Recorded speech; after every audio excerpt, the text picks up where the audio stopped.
Bien, buenas tardes. En la clase pasada, entonces habíamos terminado con un par de expresiones que nos permitían sintetizar qué era lo que o cómo podíamos expresar un sistema de capacitores cuando estaban conectados en serie, como en esta imagen, en esta ilustración que tenemos acá. Entonces, si tenemos un sistema de capacitores que están conectados en serie a los terminales de una batería o de una fuente de voltaje, entonces ya dijimos que lo que ocurría era que la carga dejaba el terminal negativo los electrones se desplazaban por este camino, por este conductor, se alojaban en esta placa de acá, desplazaban un electrón de acá y dejaban una carga positiva en la placa superior de ese primer capacitor. Ese electrón se alojaba en esta placa e impulsaba un electrón de esta dejándome una carga positiva hasta el número de veces que, según el número de capacitores que tenga conectados, pues vaya a ocurrir. Entonces, el número de cargas que van a estar alojadas en cada una de las placas, positivas o negativas, van a ser el mismo número. Y habíamos dicho entonces que podíamos sintetizar este, esta situación en términos de una capacitancia equivalente. Y lo que decíamos era entonces que la capacitancia equivalente era la sumatoria, o más bien uno sobre la capacitancia equivalente, era la sumatoria desde i igual 1 hasta n de uno sobre los diferentes C sub i que nos vamos a encontrar. Para el caso de los capacitores en paralelo teníamos esta otra imagen. Decíamos entonces que por conservación de la carga, lo que íbamos a tener entonces era que los electrones que abandonaban este terminal negativo de la batería o de la fuente de voltaje se podían desplazar y una vez llegaban aquí tenían solamente dos opciones, o alojarse en esta acá o seguir su camino. En el caso de que se alojaran en la primera placa, pues entonces no se van a alojar ni en la placa 2 ni en la placa 3. Entonces, ¿qué es lo que va a ocurrir? Que por conservación de la carga, el número total de cargas en cada una de las placas va a ser equivalente al número total de cargas que abandonó. El capacitor que tenemos entonces conectado en paralelo, capacitor equivalente, va a ser entonces la sumatoria desde igual 1 hasta n de cada una de las capacitancias que tenemos conectadas allí. Ese era el resumen al final de lo que nosotros terminamos la clase anterior. Aquí entonces vamos a copiar una imagen para que miremos combinando estas dos situaciones, qué es lo que podemos realizar o cómo podemos resolver un problema que tenga una red de capacitores en serie y en paralelo. Vamos a concentrarnos solamente por el momento en esta primera imagen que tenemos acá a la izquierda. Entonces, entre los puntos A y B tenemos conectada una red de capacitores. Esos valores que aparecen allí son valores de capacitancia. No tienen unidades porque finalmente, si están todos en las mismas unidades, la capacitancia equivalente va a estar entonces en las mismas unidades que tengan cada uno de los capacitores. Entonces es importante, por ejemplo, si vamos a utilizar esa fórmula, poner todas las capacitancias en las mismas unidades. Por ejemplo, nos pueden dar capacitancias en microfaradios, en picofaradios, en nanofaradios. Entonces nos vamos a cerciorar que todas las capacitancias estén en las mismas antes de aplicar estas fórmulas que vimos acá. Si no lo hacemos de esa manera, pues vamos a tener entonces problemas. Observen pues entonces que lo primero que hacemos es tomar este sistema de capacitores que está en paralelo. Entre A y B tenemos dos ramales, un ramal en la parte superior y un ramal que va por la parte inferior. Pero en cada uno de los ramales tenemos unos subramales. Tenemos conectado un capacitor de una unidad y un capacitor de tres. Digamos que son microfaradios. Y entonces en este caso, por ejemplo, el capacitor equivalente en paralelo de estos dos capacitores, siendo uno de 1 microfaradio y el otro de 3, como están en paralelo, es la suma de los dos capacitores. Entonces acá tenemos uno de 4 microfaradios, que sería el equivalente. En la parte inferior tenemos, en este otro ramal, tenemos uno de 6 microfaradios y uno de 2. Como están en paralelo, los sumamos. Entonces vamos a obtener un capacitor de microfaradios. ¿Cómo nos quedó el problema? Ahora nos quedó entonces en términos de un ramal superior que me va a mostrar dos capacitores en serie y un ramal inferior con otros dos capacitores en serie. Aplicando esta segunda, o esta primera ecuación, perdón, en la que teníamos los capacitores en serie, vamos a encontrar que el capacitor equivalente de estos dos que aparecen en serie, cada uno siendo de 4 microfaradios, es un único capacitor de 2 microfaradios. Y por último, en la parte inferior, miren que acá tenemos dos capacitores de 8. Cuando aplicamos la fórmula, vamos a tener un capacitor de 4 microfaradios. Nos queda entonces que entre A y B nos queda un capacitor de 2 y un capacitor de 4 que van a estar en paralelo. Como están en paralelo, la capacitancia equivalente es la suma. Entonces, en este caso, el capacitor equivalente entre A y B, entre los puntos A y B, es un capacitor de 6 microfaradios. A toda la combinación que teníamos acá, nos vamos, o la podemos simplificar por un único capacitor que tenga 6 microfaradios. ¿Alguno de ustedes se ha preguntado por qué razón es que nosotros vamos a tomar o necesitamos hacer posibles combinaciones de capacitores? ¿Por qué no simplemente ponemos un capacitor de 6 en lugar de poner 6 capacitores? Porque puede que no encontremos ese capacitor de 6 en el mercado. Exactamente, porque resulta que los valores comerciales de los capacitores, de las capacitancias disponibles, puede ser muy variable. En esta imagen, por ejemplo, vamos a ampliarlo un poquito para que miremos los números. Nos vamos a encontrar, por ejemplo, miremos acá. Este capacitor grande tiene 1000 microfaradios. Este más pequeñito de acá tiene 4.7 microfaradios. Este otro que tiene por acá, 220 microfaradios. Este también es de 220 microfaradios. ¿Qué es la diferencia entre tamaños que aparecen en los diferentes capacitores? Posiblemente todos estos están hechos por el mismo fabricante. La diferencia radica en la diferencia de potencial que cada uno de ellos puede soportar y en su capacitancia individual. Entonces, yo debo seleccionar los capacitores de tal manera que soporten la diferencia de potencial que yo estoy estimando en mi circuito y que además pues tengan la capacitancia que permitan almacenar la carga que necesitamos al momento de realizar cierta aplicación. ¿Sí? Veremos un ejemplo. Un ejemplo de esos tipo quiz. Vamos a determinar la capacitancia neta o la capacitancia equivalente de esta combinación de capacitores. Vamos a ponerla por aquí.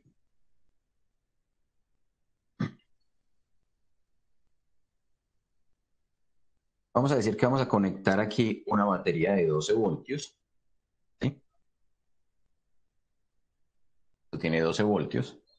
Y a los terminales de la batería vamos a conectar un capacitor, llamémoslo capacitor 1. Ese capacitor 1 va a ser de 12 microfaradios. Y luego de ese capacitor 1 nos vamos a encontrar un par de capacitores dispuestos en esta configuración. Un capacitor por aquí que tenga, llamémoslo capacitor 2, y este tiene una capacitancia de 2 microfaradios. Y conectado a este vamos a tener otro capacitor, llamémoslo el capacitor 3, de 4 microfaradios.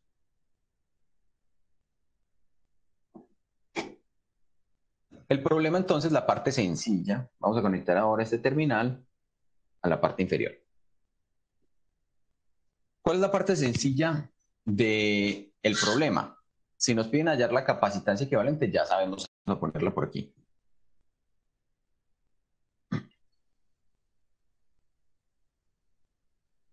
Vamos a decir que vamos a conectar aquí una batería de 12 voltios. ¿Sí? Esto tiene 12 voltios. Y a los terminales de la batería vamos a conectar un capacitor, llamémoslo capacitor 1. ese capacitor 1 va a ser de 12 microfaradios. Y luego de ese capacitor 1 nos vamos a encontrar un par de capacitores dispuestos en esta configuración. Un capacitor por aquí que tenga, llamémoslo capacitor 2, y este tiene una capacitancia de 2 microfaradios. Y conectado a este vamos a tener otro capacitor, llamémoslo el capacitor 3, de 4 microfaradios.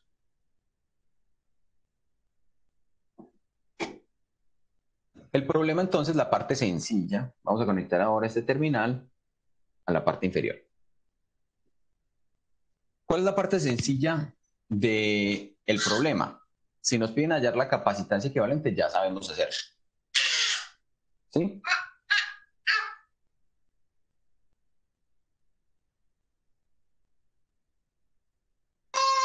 Esperen un segundo.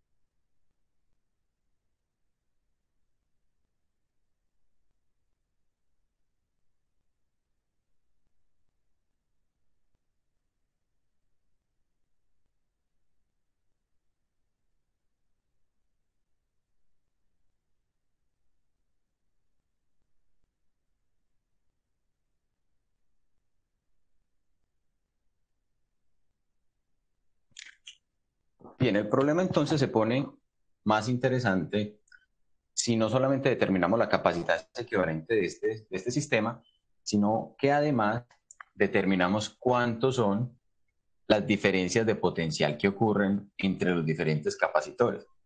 Es decir, si yo acá pongo un instrumento de medición, un voltímetro, y mido antes y después del capacitor 1, y pongo el multímetro y lo pongo a medir. Vamos a medir por acá. Antes y después. Antes y después de esa configuración de capacitor 2 y 3. Entonces vamos a determinar no solamente la capacitancia equivalente, digamos que quiero conocer esa capacitancia equivalente, pero quiero conocer también el voltaje 1, quiero conocer el voltaje 2 y quiero conocer cuánto es la carga que está almacenada en cada uno de los capacitores. La carga almacenada en el capacitor 1, la carga almacenada en el capacitor 2, la carga almacenada en el capacitor 3. ¿Cómo empezamos el problema? Vamos a empezarla entonces determinando la capacitancia equivalente como primera medida. Entonces nos damos cuenta que este capacitor, estos dos capacitores que están en paralelo se pueden reemplazar por un único capacitor, sumando sus capacitancias. Entonces acá tenemos cómo nos queda ese circuito. Nos queda la batería de 12 voltios, nos queda un capacitor 1 de 12 microfaradios y nos queda un primer capacitor, llamémoslo C23, el capacitor equivalente entre 2 y 3. ¿Cuál es la capacitancia de ese capacitor? Es la capacitancia de 2 más la capacitancia de 3. ¿Cuánto sería esa capacitancia entonces? O bueno, inclusive podemos dejarla en términos de esos valores por ahora, ¿cierto? Porque nos damos cuenta que este nuevo circuito que nos apareció aquí es un circuito de capacitores en serie. Y entonces yo sé que esto yo lo puedo reemplazar. ¿Por qué? ¿O qué es lo que quiero llegar? Quiero llegar a este tipo de sistema, a un sistema donde yo tengo una batería, o mi batería, porque no la he cambiado, la batería de 12 voltios conectada con el capacitor equivalente y ese capacitor equivalente conectado directamente a la batería.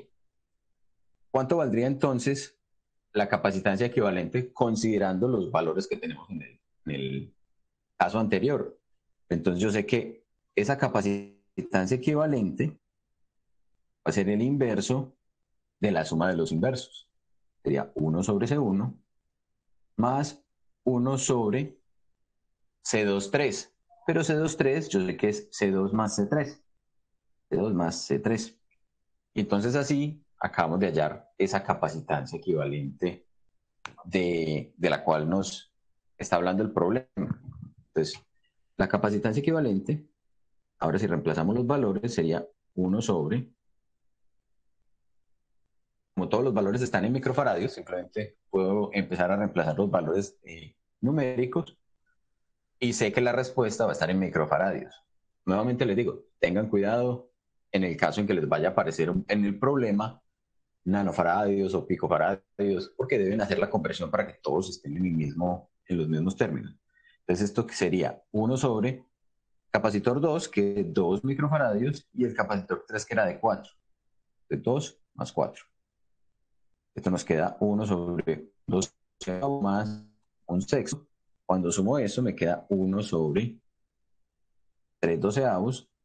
Y la capacitancia equivalente, entonces, es de 4 microfaradios cuando resolvemos el problema. Entonces, esto es una de las respuestas que el problema me estaba pidiendo. Ya tenemos este primero. Ya conocemos la capacitancia equivalente. Ahora, necesitamos conocer los voltajes. ¿Qué nos decía el principio de conservación de la energía? Miren que en cada uno de los capacitores, la caída de voltaje o la diferencia de potencial, ¿qué ocurre?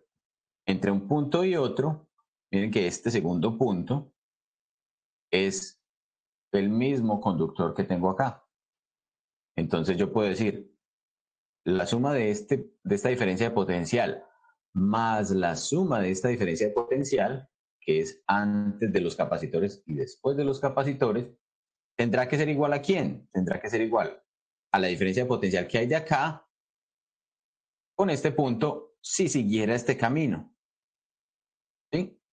Entonces, en el caso de los circuitos, miren que lo que estoy diciendo es, tengo dos caminos para recorrer. Si yo estoy partiendo de acá y quiero llegar aquí, puedo irme por el camino de los capacitores o puedo irme por el camino de la batería. Si me voy por el camino de los capacitores, voy a tener la suma del potencial 2 más el potencial 1. Si me voy por el camino de la batería, pues solamente tengo la batería. Tengo 12 voltios.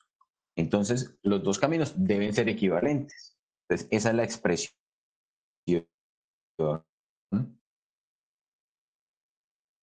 partiendo del principio de conservación de la energía, permite expresar cuánto sería esos valores de potencial.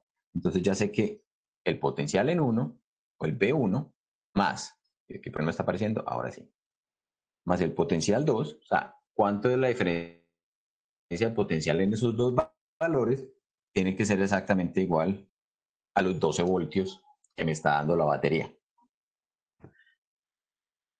¿Qué más sabemos?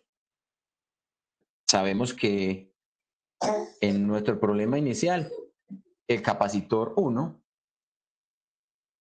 este que tenemos en la parte superior, está en serie con esta combinación de capacitores que aparecen acá en paralelo. Entonces, la carga que estoy almacenando, ¿sí? Vamos a anotar eso por aquí. El capacitor 1 está en serie con el capacitor 2,3. Y entonces, por lo tanto, la carga que estoy almacenando en 1 tiene que ser igual a la carga que estoy almacenando en 2,3. Y las que no dije en 2 o en 3, no, en esa combinación de capacitores 2,3 tengo la misma cantidad de carga. Y entonces podemos ahora expresar esto en términos de lo que conocemos. Miren que estamos diciendo que esos 12 voltios son iguales a quién? Son igual al voltaje en 1 más el voltaje en 2, pero esto es igual a quién? Si recordamos esa expresión para la capacitancia, habíamos dicho, vamos a ponerla por acá en rojo, la capacitancia es la carga sobre la diferencia de potencial o sobre el potencial, carga sobre el potencial. Esto era la ecuación que teníamos a partir de la cual podemos expresar esto. Entonces yo puedo decir, es que el voltaje 1 va a ser ¿quién? La carga que estoy almacenando en el capacitor 1 sobre la diferencia de potencial a la cual el capacitor 1 está expuesto, más la carga que estoy almacenando en esa combinación 2,3 sobre la diferencia de potencial que hay en 2 y 3.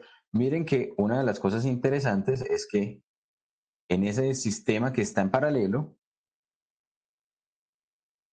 yo puedo hacerlo entre este punto y este punto, es la misma diferencia de potencial a la que estaría este ramal de acá con este ramal de acá, ¿cierto? Con esta parte inferior.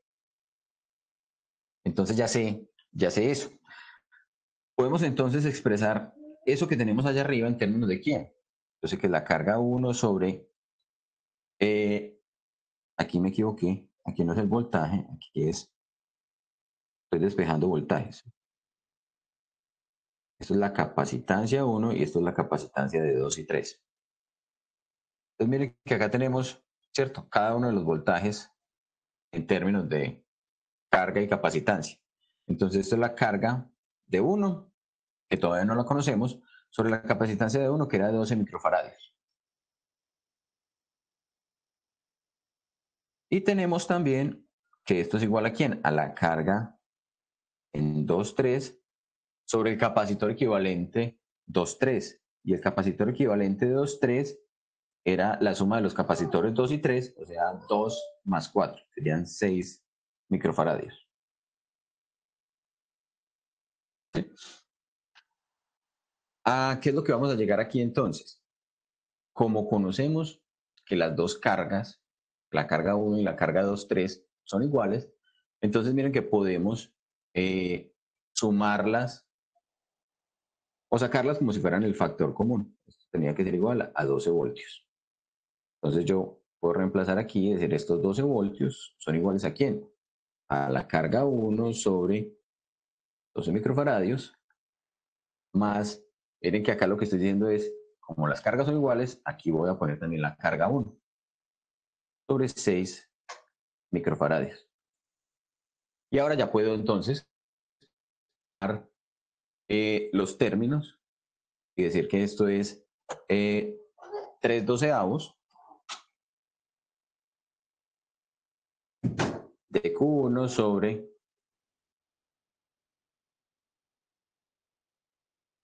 3 doceavos de Q1. Yo tengo una pregunta, ¿por qué habíamos dicho que las cargas eran iguales? Q1 y Q2, 3. Porque mira que una vez simplificamos, llegamos a que, una vez simplificamos esta parte de este ramal en la parte inferior, de estas que están acá en paralelo, llegamos a que el capacitor 1 y el capacitor 2, 3 están en serie.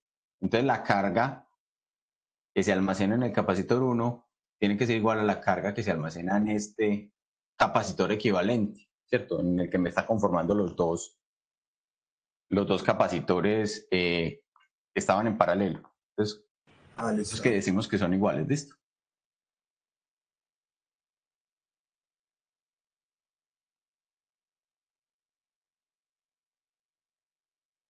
¿Por qué estamos calculando el voltaje sobre la carga y la capacitancia de 2,3 y no de 2? En esta parte, Antonio.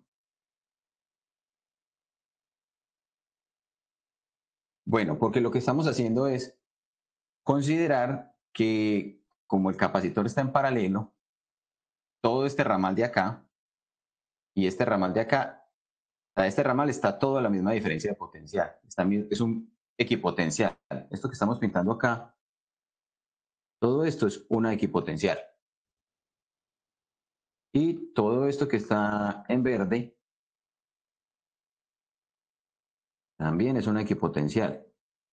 Entonces, si yo estoy midiendo la diferencia de potencial entre lo azul y lo verde, vamos esencialmente a tener la misma diferencia de potencial que nos estaría dando si tuviéramos solamente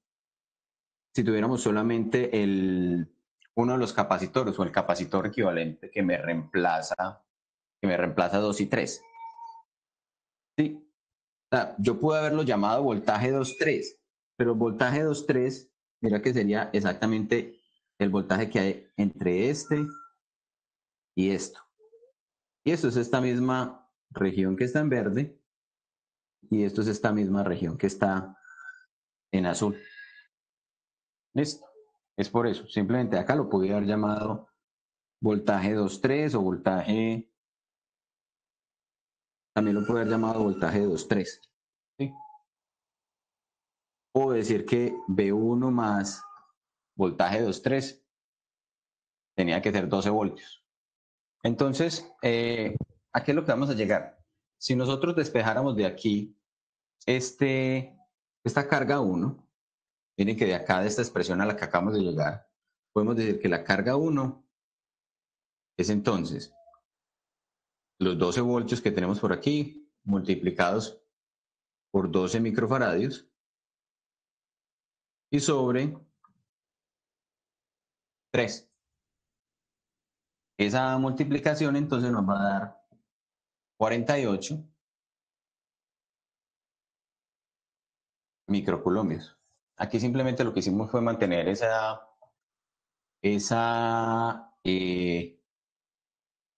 prefijo del micro, y como estamos multiplicando voltios por faradios, voy a obtener coulombios. Entonces tenemos la primera carga que tenemos acá, esta carga de 48 microcoulombios, es la carga que está almacenada en el capacitor 1. Entonces ya tenemos también este término de acá. Era otra de las preguntas que teníamos allí. ¿Qué más necesitamos o qué más podemos determinar ahora que ya conocemos ese valor? Miren que entonces también, conocida la capacitancia y conocida la carga, puedo encontrar entonces cuánto es el voltaje que hay en uno. ¿En términos de quién? De la carga, perdón, sí, de la cantidad de carga que tengo almacenada allí y su capacitancia. Sabemos entonces que la carga era de 48 microcoulombios y que su capacitancia era de 12 microfaradios. Entonces este voltaje, ese P1, va a ser de 4 voltios. Como ya tenemos V1, entonces ya podemos decir, pero es que yo sabía que V1 más V2 o V23, ¿sí?, era 12 voltios. Miren que ya encontramos este valor de acá, que era otra de las inquietudes o de las preguntas que teníamos. Entonces ya puedo encontrar V2 o V23, exactamente igual. Entonces V23 llamémoslo, es 12 voltios menos V1, es 12 voltios menos 4 que teníamos por aquí, es 8 voltios. Entonces ya tenemos otra de las interrogantes del problema. Entonces llegamos a este. ¿Nos queda pendiente qué? Nos queda pendiente la carga 2 y la carga 3. ¿Sí? Para conocer la carga 2 y la carga 3, exactamente la misma metodología que seguimos. Sabemos que la carga 2 va a ser ¿quién? Va a ser el producto entre la capacitancia en 2 y el voltaje en 2. Ya conocemos el voltaje en 2, conocemos la capacitancia, entonces esto no es otra cosa que 2 microfaradios que tenía ese capacitor por los 8 voltios.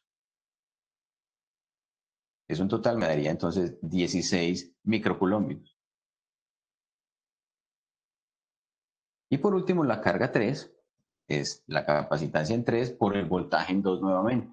Recuerden que esto era 2 o el voltaje 2.3, como ustedes lo quieran llamar. Este es entonces 4 microfaradios por los mismos 8 voltios que teníamos de diferencia de potencial antes y después de ese capacitor en paralelo. Sería entonces 32 microcoulombios.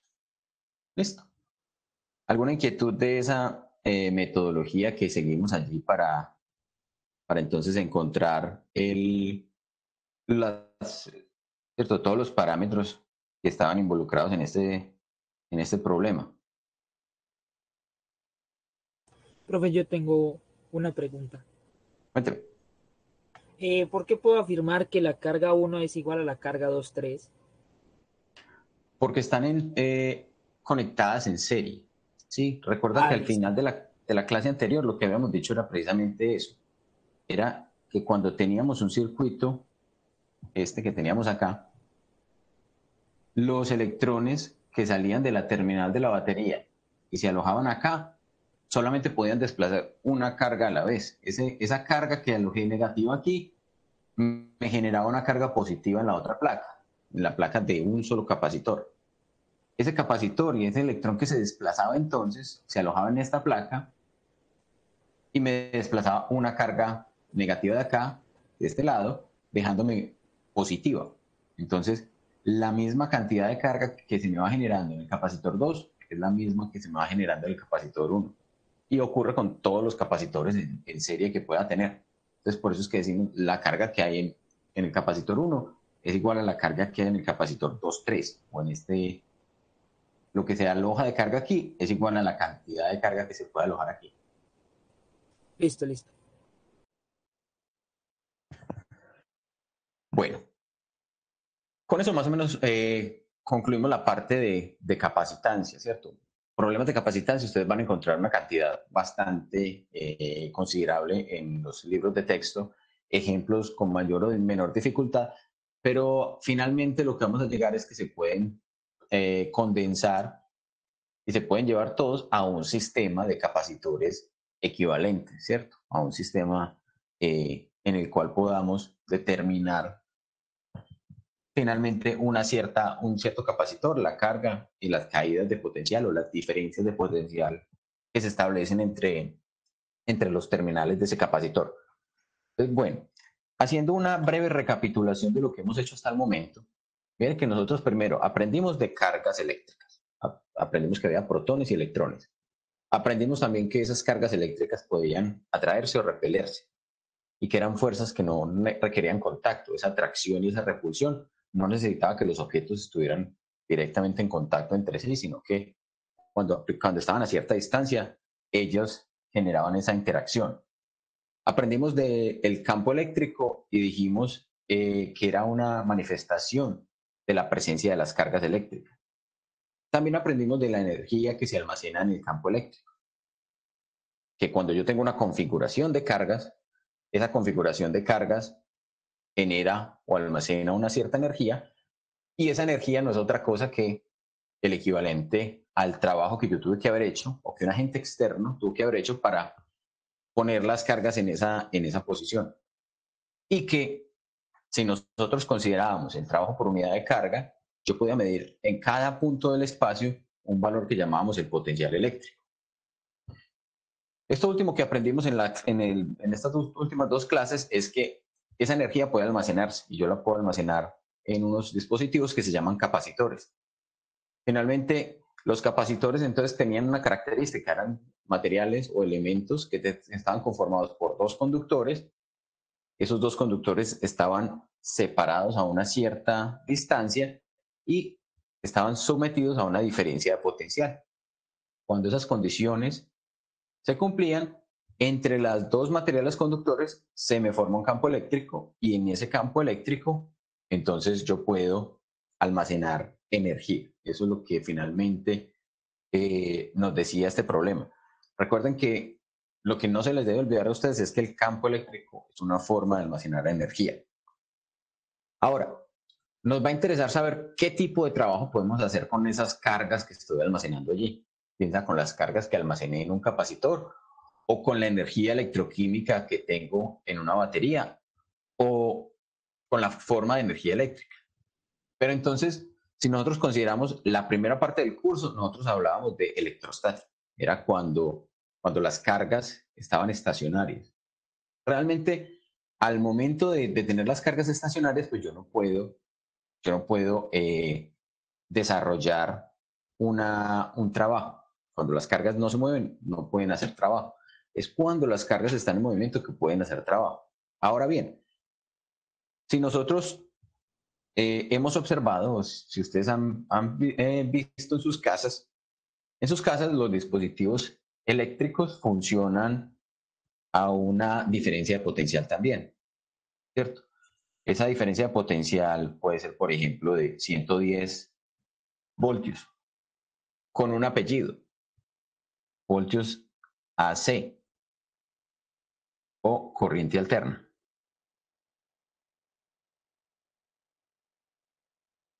¿Qué es eso? Eso es una primera cosa que uno se pregunta.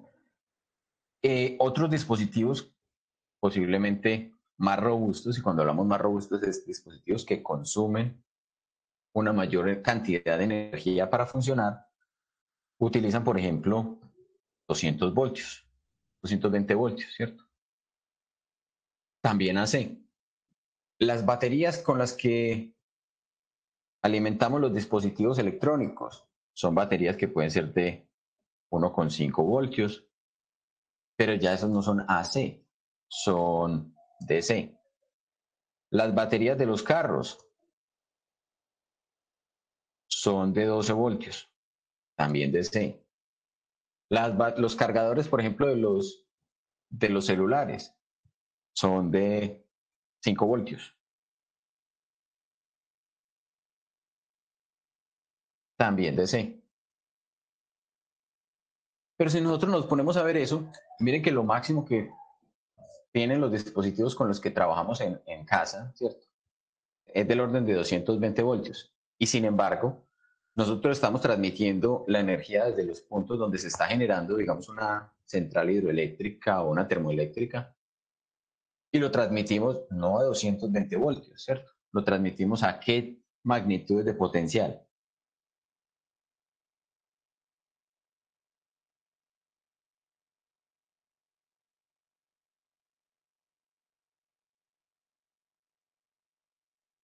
¿Alguien se ha preguntado eso?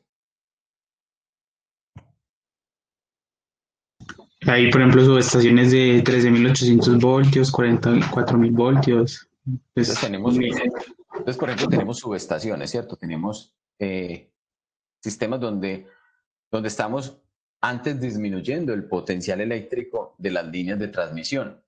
Pero para que se hagan una idea, por ejemplo, San Carlos, que es una de las hidroeléctricas generadoras que está conectada a la reserva o a la represa de Guatapé, esa línea de transmisión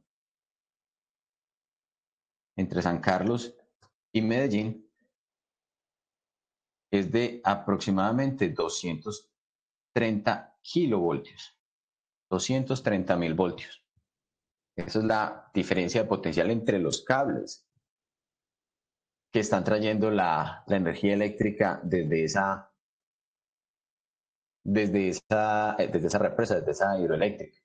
Entonces miren que esencialmente ustedes,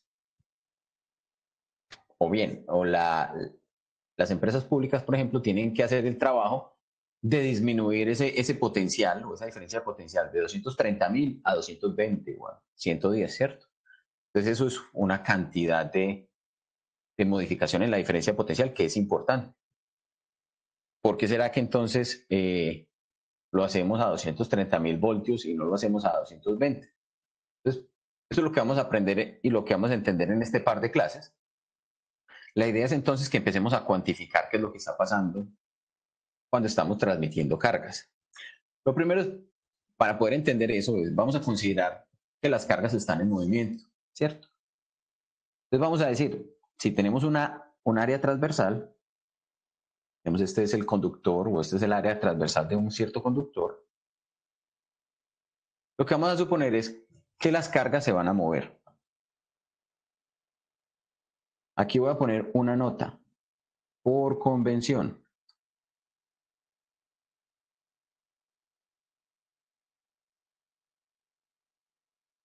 Las cargas que se mueven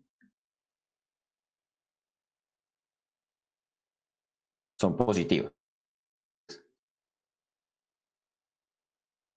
¿Cómo así que por convención las cargas que se mueven son positivas? Acá nos vamos a imaginar que acá tenemos cargas en un conductor y esas cargas son las que se están desplazando. Están atravesando una cierta área y para poder cuantificar cómo están atravesándola, entonces vamos a suponer que esas cargas la atraviesan de forma perpendicular. Más adelante vamos a entender por qué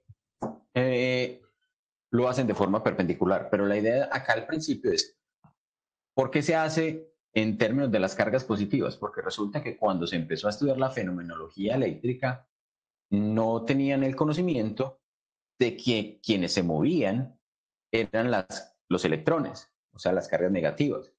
Entonces simplemente se asumió que eran cargas positivas las que estaban portando la carga y las que se estaban desplazando por el conductor, y eso, digamos que quedó para la historia o quedó sin ninguna modificación. Entonces acá estamos hablando de un parámetro donde estamos viendo las cargas que se mueven son positivas por convención. Y entonces aquí vamos a definir vamos a tomar una definición y vamos a decir que una nueva cantidad que vamos a definir va a ser llamada I promedio.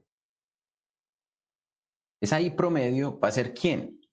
Va a ser equivalente a un diferencial de carga o un delta de carga que se está desplazando en un cierto tiempo. A este I lo vamos a llamar corriente eléctrica.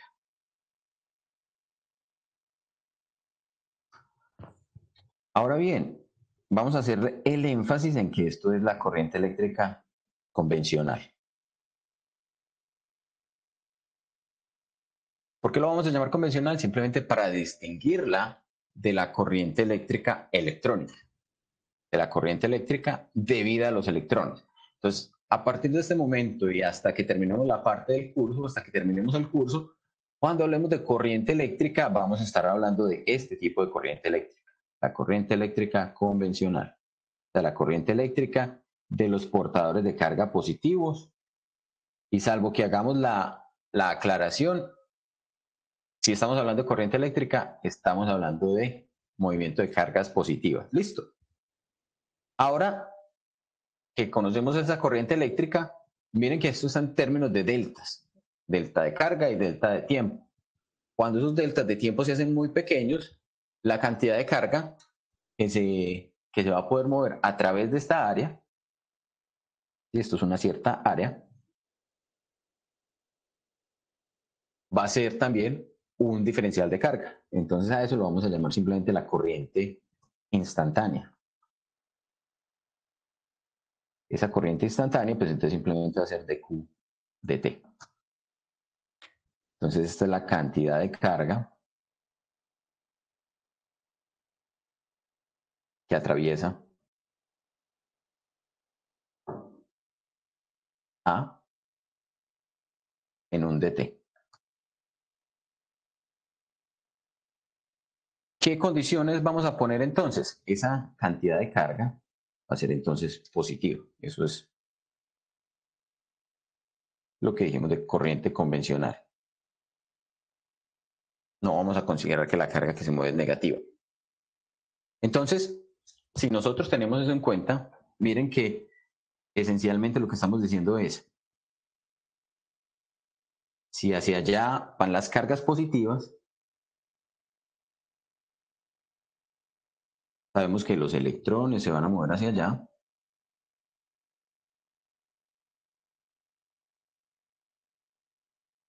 Esos son los electrones. Y entonces nuestra corriente convencional, vamos a ponerla aquí un poquito más, y va moviéndose también en la dirección de las cargas positivas, en la dirección opuesta a los electrones. Si nos devolvemos a los problemas de los circuitos de los que estábamos hablando acá, miren que nosotros acá hablamos de los electrones que están dejando esta terminal, siguen este camino. Eso es carga electrónica. La carga convencional se desplazaría en esta dirección. ¿Sí? En esta dirección va I, la dirección opuesta a la dirección de los electrones.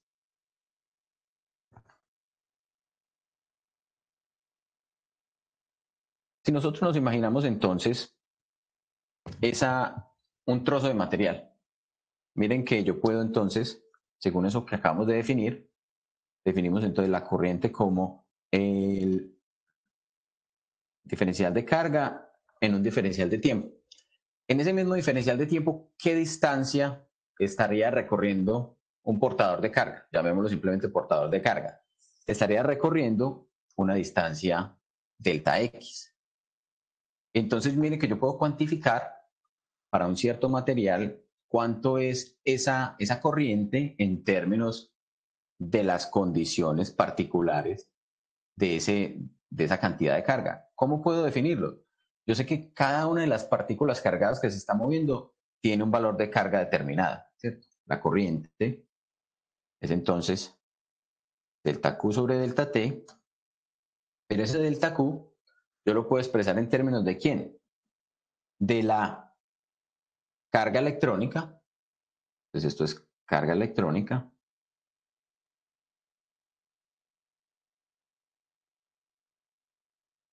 Lo puedo expresar en términos de cuántas cargas se están moviendo, llamémoslo el valor N.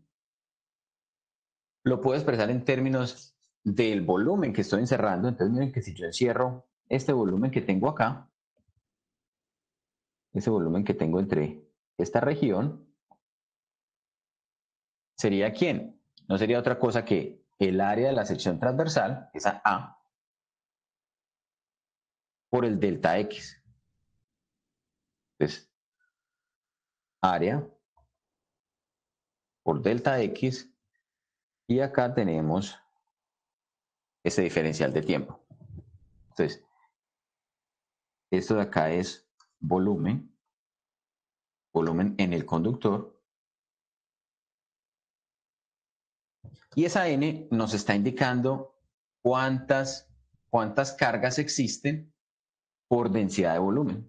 Esto realmente es el número de cargas por unidad de volumen. Entonces, de esa manera yo puedo cuantificar cuántas cargas hay en una cantidad de volumen de un cierto material. Miren que esa N va a depender esencialmente del tipo de material que tengamos. Entonces, esto que fue lo que llamamos N, esto depende del material. ¿Cómo así que depende del material? Pues recuerden que nosotros por allá en el principio del curso hablamos de que existían materiales conductores, que existían materiales aislantes o no conductores, y que bajo ciertas condiciones algunos materiales podían conducir. A eso los llamamos semiconductores. Entonces, ¿uno qué esperará? Que los materiales conductores, que si yo grafico el valor de N, los materiales conductores tengan muchos Ns o mucha cantidad de cargas por unidad de volumen, mientras que los materiales aislantes tengan poquitos conductores por unidad de volumen. Entonces, N es finalmente quien me está determinando si el material permite que haya paso de cargas o que haya desplazamiento de o una corriente eléctrica o no. ¿Sí? Porque miren, yo puedo tener un material con cierta geometría que tenga entonces un área, que tenga una diferencia de longitud o un diferencial de longitud. La carga electrónica es simplemente un valor constante que me permite cuantificar cuánta carga tengo. Yo puedo esperar mucho tiempo o poquito tiempo, ¿cierto? Un delta de tiempo, pero es finalmente N quien me va a determinar si hay o no corriente. ¿Sí? Y eso va a depender entonces del tipo de material que tengamos allí. Adicionalmente, miren que esta expresión, lo voy a resaltar aquí con rojo, si nosotros tomamos esto de acá, delta X sobre delta T, ¿eso se parece a qué? ¿O eso qué tipo de magnitud física me está representando? Velocidad. Es una velocidad, ¿cierto? ¿Cierto? Eso parece una velocidad. Sin embargo, una cosa que hay que tener en cuenta es que esa magnitud de la carga, perdón, de la corriente, esto es un escalar. Entonces, como es un escalar, la velocidad es un vector, ¿sí o no? Entonces no lo llamemos velocidad, llamémoslo más bien rapidez, ¿cierto? Magnitud, o lo que sería la relación entre una distancia recorrida en un cierto tiempo. por eso simplemente lo ponemos como delta X sobre delta T. Entonces, mire que yo a esto lo puedo expresar, a esa expresión de la corriente, la puedo reescribir nuevamente como I es ¿quién? Q por N, por el área, por esa velocidad, o por esa rapidez más bien. Donde Q ya sabemos qué significa, N sería entonces la densidad de carga. Entonces esto es carga electrónica, N es la densidad de cargas que tenga el material, depende del material. Esto es geometría del conductor. Y esto, vamos a ponerlo en otro color. A esto lo vamos a llamar entonces la rapidez de deriva.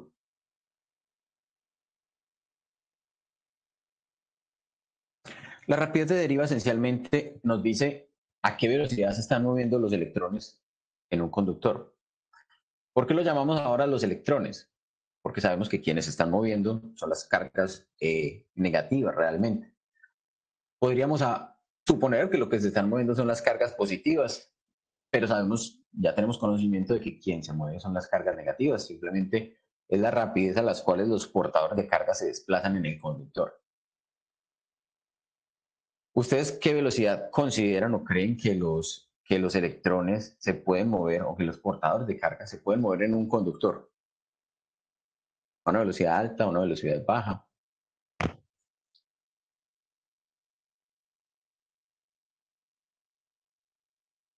Bastante alta.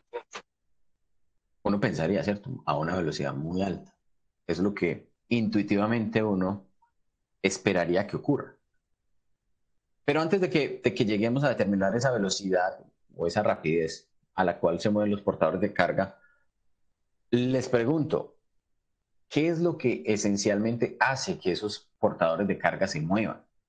¿Qué hace que los portadores de carga que están en una cierta posición se desplacen de un punto a otro? El campo. Por allí dijeron el campo, ¿cierto? Entonces vamos a imaginarnos que tenemos un trozo de material. Y en ese trozo de material yo puedo tener electrones, ¿cierto? Que están allí simplemente en las vecindades de sus átomos. Si no tenemos nada que haga que esos electrones se muevan, ellos simplemente van a continuar allí. Pero si yo genero una diferencia de potencial, si yo le aplico una diferencia de potencial a ese elemento, entonces, ¿qué es lo que va a ocurrir? Va a ocurrir que toda esta región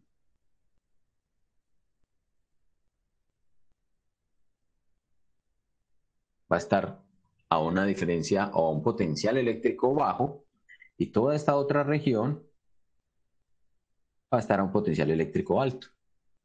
¿Qué quieren hacer los electrones?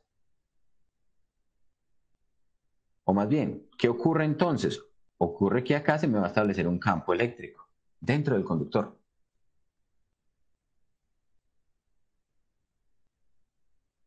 Ah, pero espere, es que usted dijo por allá que dentro de los conductores no puede haber campo eléctrico. Eso está en contra de lo que hablamos en la clase, en esas clases donde hablábamos de campos eléctricos o de conductores en presencia de un campo eléctrico. ¿O esto es distinto?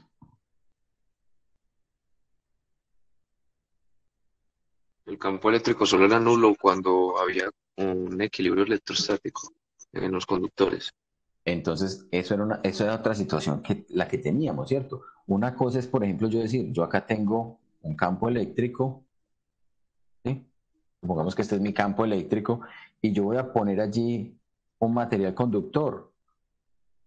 Entonces, allí lo que realmente ocurría era que sí, que las cargas positivas que estaban acá, o más bien, sobre esta región se me establecían cargas negativas y por acá me quedaban cargas positivas, pero quienes se desplazaban eran las cargas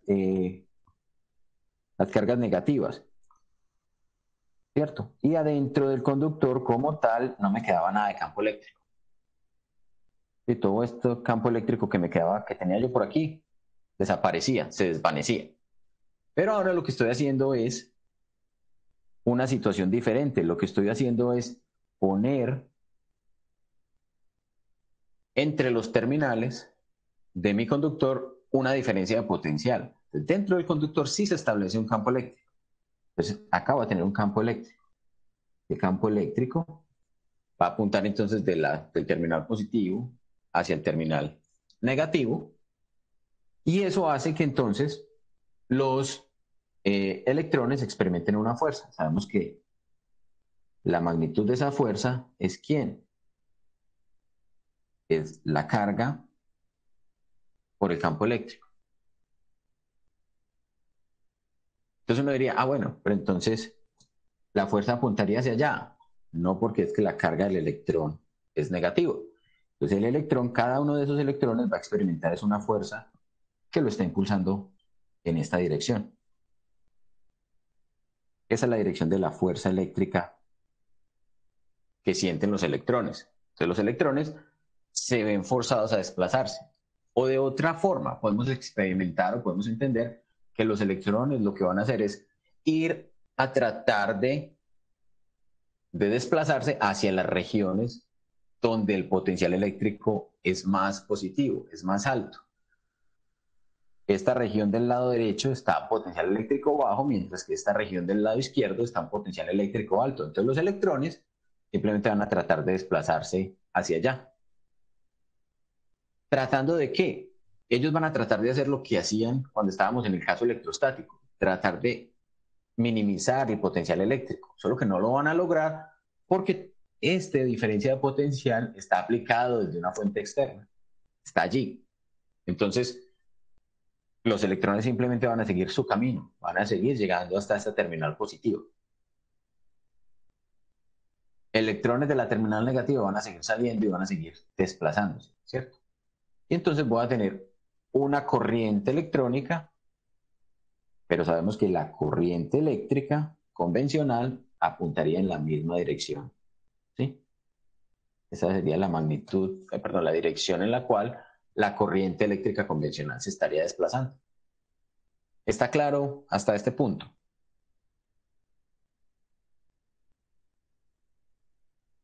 Bien, asumiré que sí, ya que nadie dijo nada. Voy entonces a copiar otra imagen para que ahora podamos entender qué es lo que está pasando. Profe, yo hoy tengo una pregunta. Cuénteme. Si la corriente eléctrica es escalar, ¿por qué se le atribuye entonces una dirección?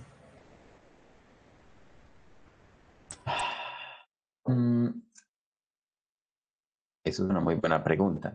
Creo que se lo puedo explicar ahora cuando hablemos un poquito de dónde proviene esa magnitud de la corriente eléctrica. Realmente la corriente eléctrica nosotros la medimos como una magnitud escalar, pero su dirección es únicamente apuntando o es únicamente en un sentido del circuito, ¿cierto? En un sentido del sistema que estamos considerando.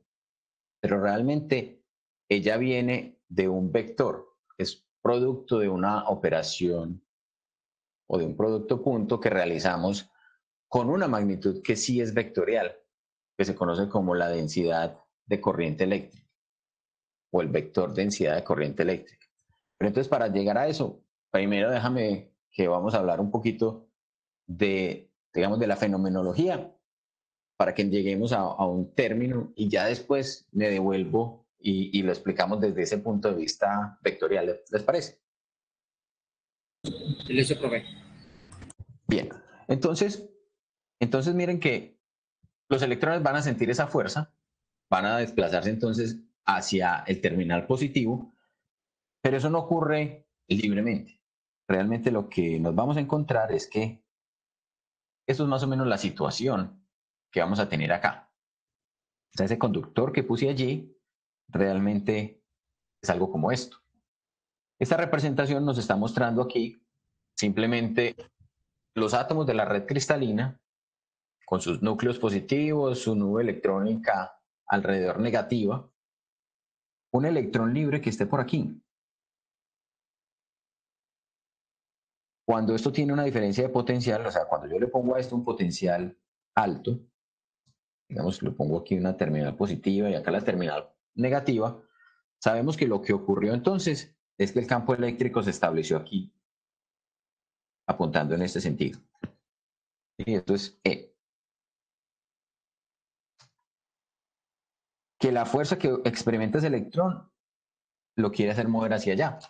Pero entonces lo que va a ocurrir es que cuando el electrón llegue a las cercanías de este átomo que se encontró por aquí, su nube electrónica lo va a rechazar, porque son cargas del mismo signo. Entonces, al electrón que le toca hacer, le toca cambiar la dirección. Y se va a encontrar con otro átomo. Cambia la dirección. Y se encuentra con otro átomo. Cambia la dirección. Ese camino hace entonces que el electrón no se mueva completamente en línea recta.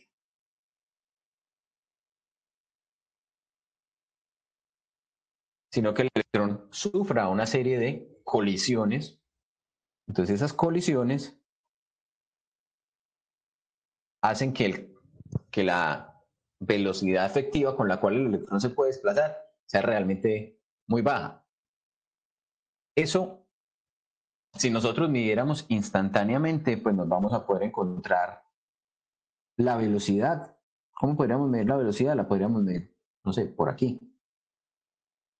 Esta va a ser la velocidad en esa dirección, ¿cierto? Apuntando en ese sentido. Pero la rapidez nos va a dar cuenta de cuánto se tardó en recorrer esta distancia, en ir a lo largo de este delta X. Sí, entonces esa velocidad de deriva, o esa rapidez de deriva más bien, está en términos de delta X, de cuánto se tardó en ir de un punto al otro, en cuánto tiempo lo hizo. Y resulta que las colisiones van a suceder con una frecuencia bastante alta. Eso no ocurre solamente con un electrón. Cualquier electrón que yo ponga por aquí, digamos que esto es otro electrón, solo que ahora lo pinté de rojo, pues también va a sufrir las mismas colisiones. Y ese camino, que simplemente es un camino de algún modo aleatorio, se conoce como el camino, o se le conoce, digamos, en el argot científico popular como el camino del borracho, porque realmente para ir de un punto al otro el electrón se choca con todo. Y entonces eso hace que sea mucho más lento el desplazamiento que va a sufrir o que un electrón puede hacer para ir de un punto al otro. Pero entonces una pregunta. Sí. Esos choques generan temperatura, pues calor, perdón. Ajá. Pero uno no logra evidenciar eso en todos los conductores, por ejemplo. Pues creo yo que no logra evidenciar calor en todos los conductores. Realmente todos los conductores van a sufrir un aumento de temperatura con el paso de los electrones, con el paso de las cargas eléctricas. Solo que muchas veces, dependiendo del conductor, si el conductor le ejerce o le ofrece muy poca oposición al paso de los electrones, entonces no va a haber tantos incrementos en temperatura. Vamos a mirar cómo o qué podemos o cómo podemos explicar más bien esa terminología y determinar cuánto va a ser esa magnitud de esa rapidez de deriva, ¿cierto? Porque ya habíamos dicho entonces que la corriente era entonces la carga por la densidad de portadores de carga, por el área y por, ¿cierto? Llamémoslo, esa magnitud de esa velocidad de deriva o esa rapidez de deriva. Entonces, para poder determinar esto, digamos que la física clásica no tiene una explicación adecuada, nos toca hacer una aproximación desde la mecánica cuántica y para hacer eso nos toca primero mirar cuánto es la velocidad a la que se mueve un electrón. Entonces, la velocidad de los electrones, cuando la ponemos así en estos términos, va a ser la velocidad que llamaremos velocidad promedio de los electrones. Si nosotros miramos yo les comparto esta imagen y espérenme, yo les pongo un poquito más grande. Si nosotros nos imagináramos esa red cristalina con electrones a su alrededor, yo me puedo imaginar algo como de este estilo. A ver qué se me hizo este. Están viendo allí ese modelo de esferitas grises con esferitas rojas. Sí, Juan. Sí. Bueno, entonces imaginémonos que esas esferas grises son como los núcleos de los átomos y las esferitas rojas son los electrones que están alrededor de esos átomos, ¿cierto? Entonces, ellos se están moviendo muy rápidamente. Ahora imagínense una carga libre tratando de pasar de un lado al otro, casi que va a ser imposible que pueda llegar sin colisionar con esos electrones y sin tener que cambiar su dirección. Entonces, eso a lo que nos va a llevar es que esencialmente nos tiene que modificar, ¿cierto?, las condiciones de la velocidad. Pues la manera de encontrar esa velocidad promedio a partir de la mecánica cuántica se explica con esta expresión: 2 veces SUF sobre ME. ¿Quién es SUF? Esto se conoce como la energía de Fermi o de Fermi, y esto es la masa del electrón. Entonces, a partir de esa expresión se puede determinar cuánto es la velocidad promedio de un electrón. La energía de Fermi esencialmente nos dice, en un conductor o en un material sólido, nos dice cómo se establecen los estados energéticos de los electrones que están conformando ese material. Entonces va a depender específicamente del material. Entonces habrá algunos materiales que tienen niveles de energía altos, niveles de energía más bajos. En el caso, por ejemplo, de los conductores convencionales, supongamos, por ejemplo, el cobre, la energía de Fermi, en el caso del cobre, es de 7 electronvoltios. Entonces, el cobre, que es un material conductor, pues tiene una energía de Fermi de 7 electronvoltios. ¿Qué nos permite hacer esa energía? Recuerden que un electronvoltio es la energía cinética que gana un electrón cuando yo lo pongo a una diferencia potencial. Bueno, lo pongo en un espacio, lo libero desde el reposo y lo pongo a una diferencia potencial de 1 voltio. Entonces él gana una energía potencial. Esa energía potencial que ganó a esa diferencia de potencial de 1 voltio son 7 electronvoltios. Entonces, yo puedo determinar cuánto es la velocidad promedio para el caso del cobre. Esa velocidad promedio entonces la puedo expresar como 2 veces la energía, que serían 7 electronvoltios. Acá me toca hacer una conversión porque electronvoltios no son unidades del sistema internacional. Entonces, un electronvoltio es 1,609 por 10 a la menos 19 julios por electronvoltio. Esa es la conversión que tenemos. Y la masa del electrón es de 9,11 por 10 a la menos 31 kilogramos.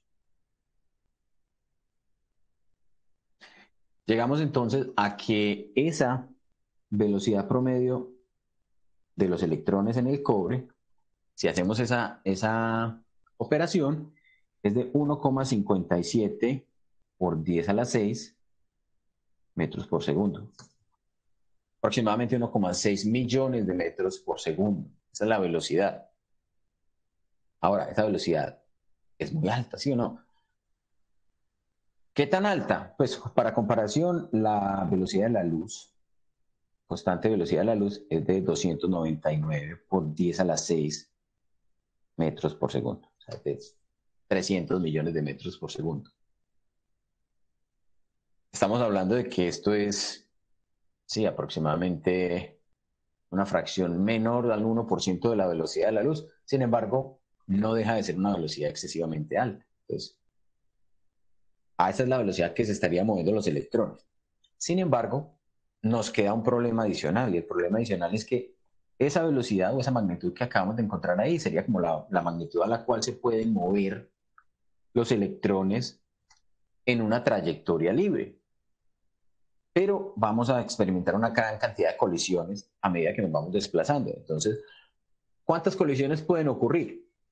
Resulta que se estima que en un material conductor, las colisiones, llamémoslos tau, tau es el tiempo entre colisiones,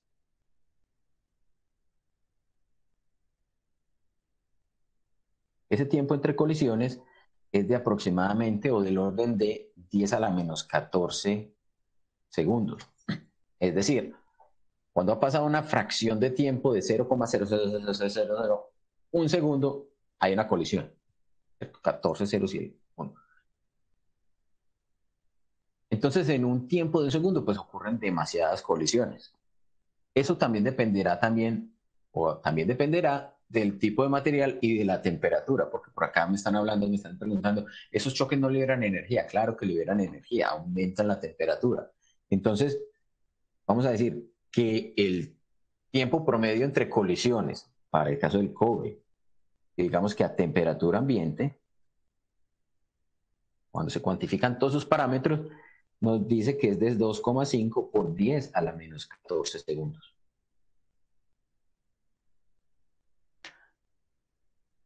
Entonces miren que ahora tenemos más o menos una cuantificación de qué tantas colisiones ocurren en el cobre a temperatura ambiente. Nos queda pendiente conocer del cobre, por ejemplo, nos queda pendiente conocer cómo es la densidad de cargas. Entonces, si uno mira, consulta cuántos electrones hay por cada átomo de cobre, no los electrones de las que están en la capa de valencia, sino los que pueden ser liberados por el cobre, se encuentra que en el caso del cobre es de 0,99 electrones libres.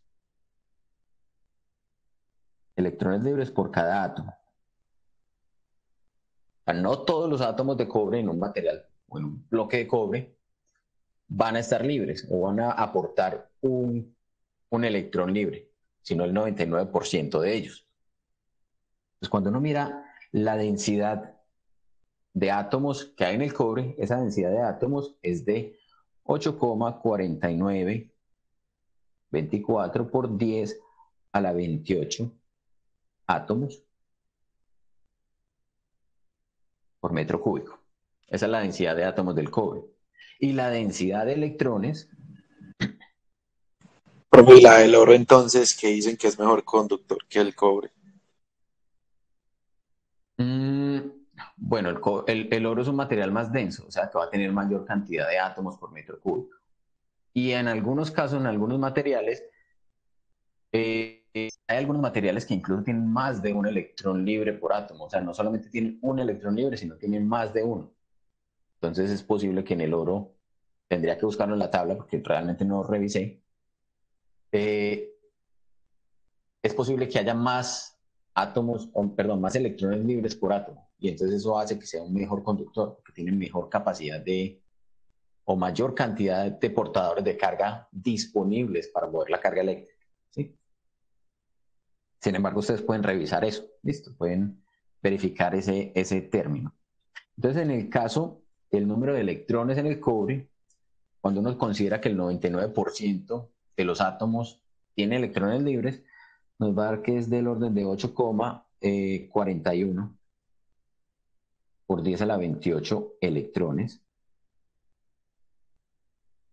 por metro cúbico. Esa es la densidad de portadores de carga. Sabemos entonces que cuando aplicamos una diferencia de potencial, vamos a experimentar una fuerza.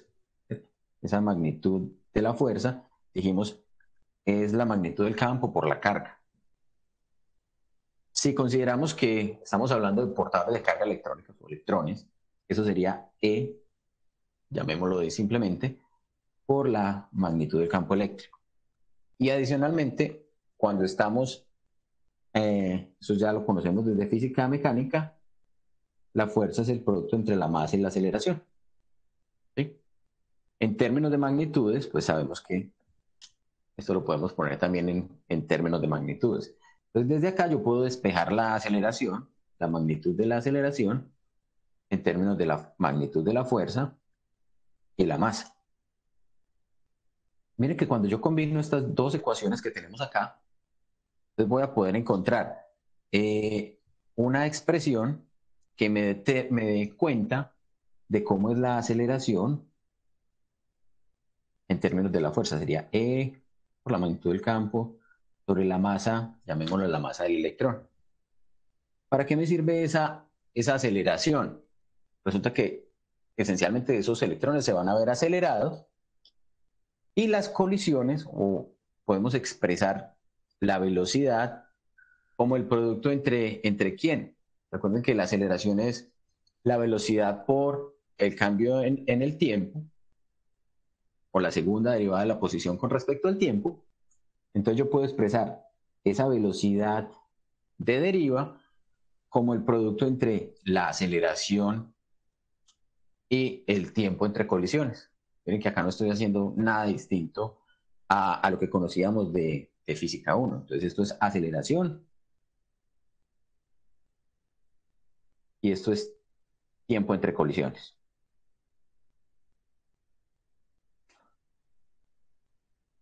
¿Por qué necesitamos eso? Porque resulta que después de la colisión, pues entonces al momento de cambiar de dirección, la velocidad pues se va a afectar. Esa velocidad me va a empezar a disminuir. Sin embargo, la máxima velocidad que se va a lograr es justo antes de que ocurra la colisión, la siguiente colisión.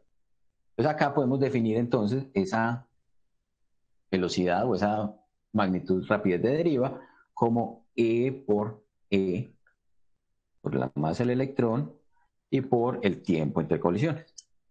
De ahí nos salió esa expresión, donde conocemos la carga del electrón, conocemos la masa del electrón y para un cierto material conocemos el tiempo entre colisiones.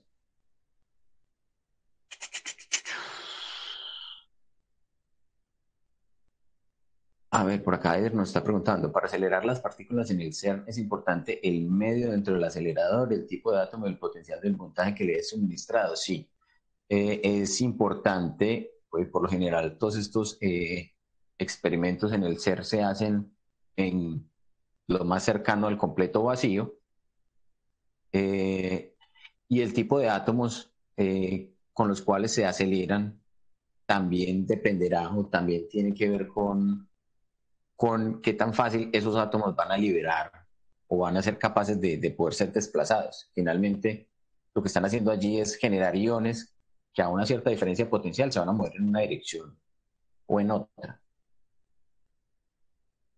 Bien, pues este término de acá, este término de las colisiones, resulta que es muy dependiente de la temperatura. ¿Por qué depende de la temperatura? Porque si ustedes se imaginan, teníamos esta imagen. Ahí no estábamos considerando efectos térmicos. ¿Qué hace la temperatura con los materiales? Con las redes cristalinas de los materiales. Los hace vibrar, ¿cierto? Entonces, ese aumento de energía térmica hace que ahora todos estos átomos de acá no solamente estén generando colisiones, sino que también van a empezar a hacer esto.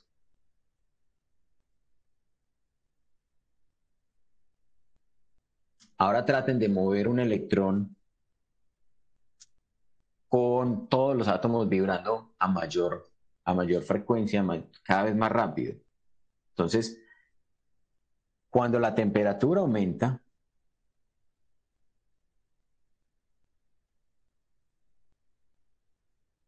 cuando la temperatura se nos va para arriba, ¿qué podríamos esperar con el tiempo entre colisiones?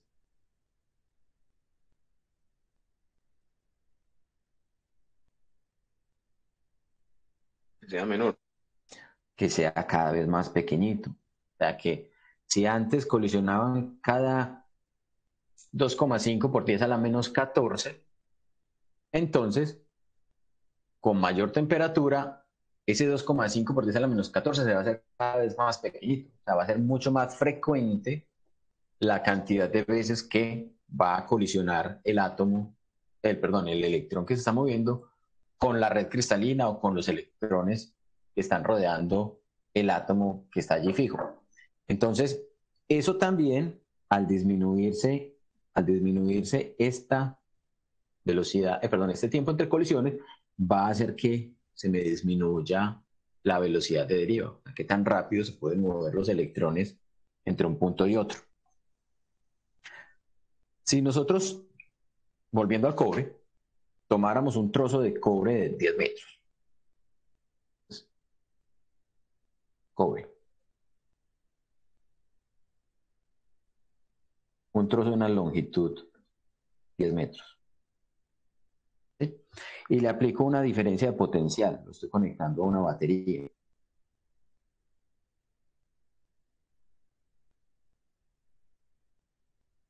Esa diferencia de potencial, digamos que es de 10 voltios.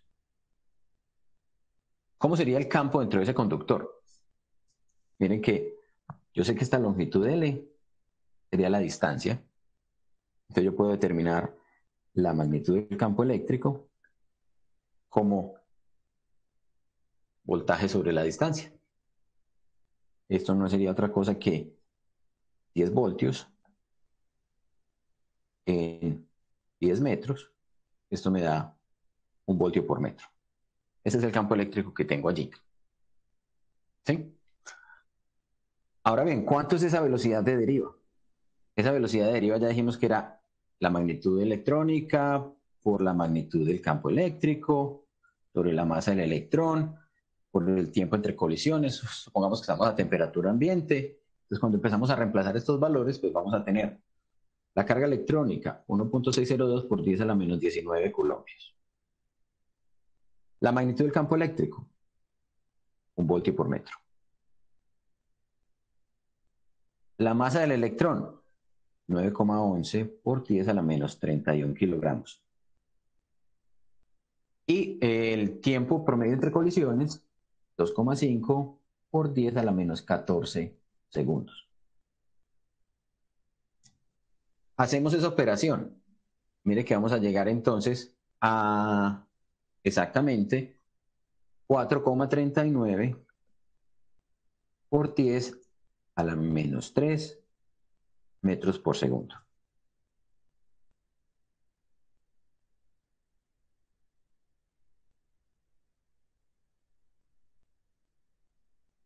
Se acaban de dar cuenta de lo que llegamos. Llegamos a que la velocidad de deriva o la rapidez de deriva es de 4,4 milímetros por segundo. Eso es lo que se me está moviendo un electrón. 4,4 milímetros por segundo. Si yo tengo un alambre de 10 metros y le pongo una diferencia de potencial de 10 voltios, un electrón que abandone o que salga de acá del terminal negativo para transcurrir, para ir desde este punto hasta este punto, se va a demorar más de media hora.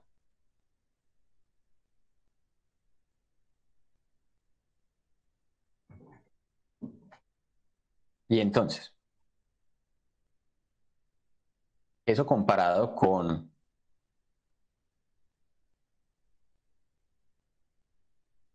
el campo eléctrico de un electrón cambia por el movimiento de la fuente. ¿Cómo así, Antonio? No entendí eso.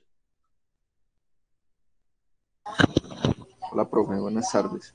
No, mi pregunta era por lo que mencionabas que en el momento de que la temperatura aumente, pues esa red cristalina va a empezar a vibrar. Entonces, esos campos que generan las colisiones van a empezar a moverse. Entonces, quería saber si de pronto esos electrones, ese movimiento hacía que el cambio cambiara en su magnitud o en la forma de las líneas de campo.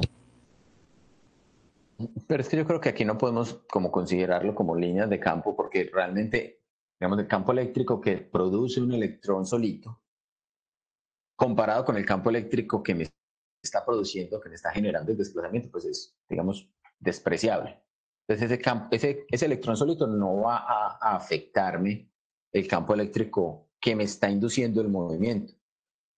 Pero sí voy a observar que la temperatura me va a afectar ese movimiento. Eso sí es una cosa que ocurre, listo. Entonces, para que tengamos en cuenta, miren lo que está ocurriendo. Y entonces, incluso si esta velocidad, entonces, perdón, si este tiempo entre colisiones se me disminuye, esta velocidad también entonces va a ser muy bajita. Listo. Para que consideremos eso. Bien. Ahora que sabemos que el electrón se está desplazando a esa velocidad, esa es la velocidad a la cual el electrón puede transcurrir un espacio, entonces ya podemos otra vez volver aquí a este sistema, considerar que esto es un trozo de material. Entonces, cuando ha pasado un segundo, un electrón que estuviera por aquí, vemos un electrón que está por aquí, ahora voy a poner la diferencia de potencial al revés.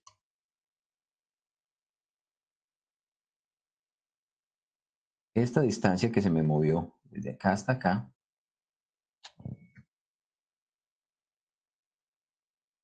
es efectivamente B sub D. En un segundo,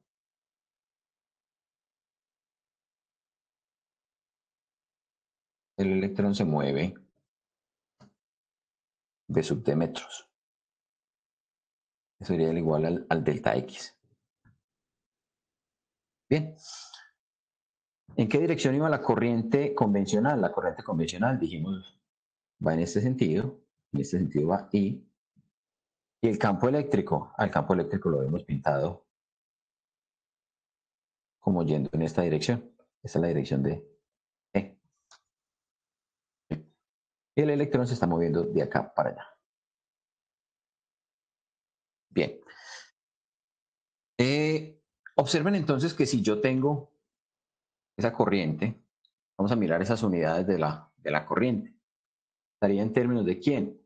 De la velocidad de deriva, por el área, por el número de portadores de electrón, por E. La velocidad de deriva, pues dijimos es metros por segundo. El área está en metros cuadrados.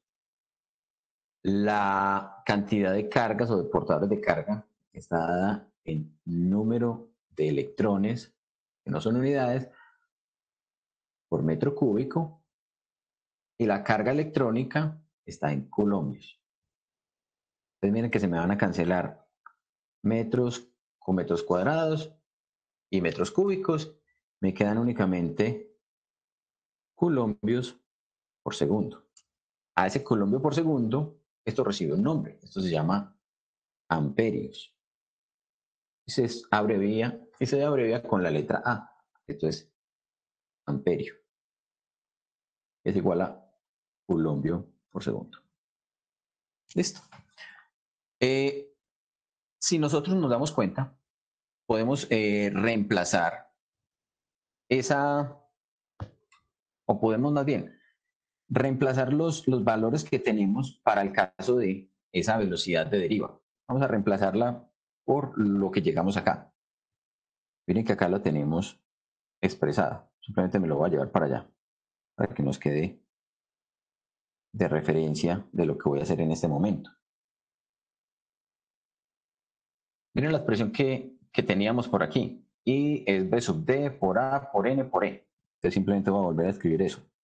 Y es B sub D, pero eso es E por la magnitud del campo eléctrico, por tau, sobre la magnitud, sobre la masa del electrón, por el área, por el número de portadores de carga y por o la carga eléctrica. Voy a reescribir esos términos. ¿Cómo los voy a reescribir? Los voy a agrupar.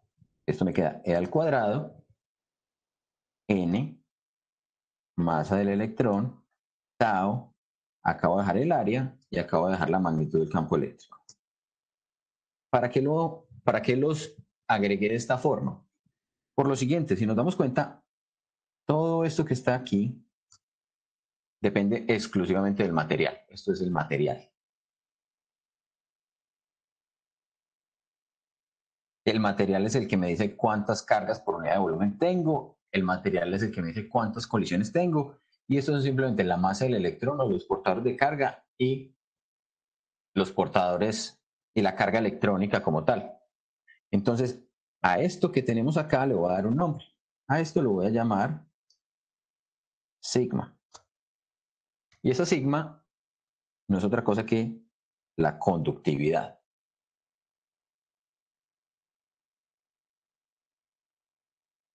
Es decir, es una propiedad del material.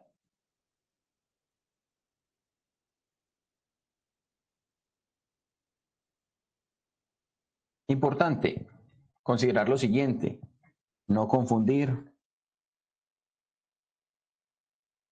con densidad superficial de carga.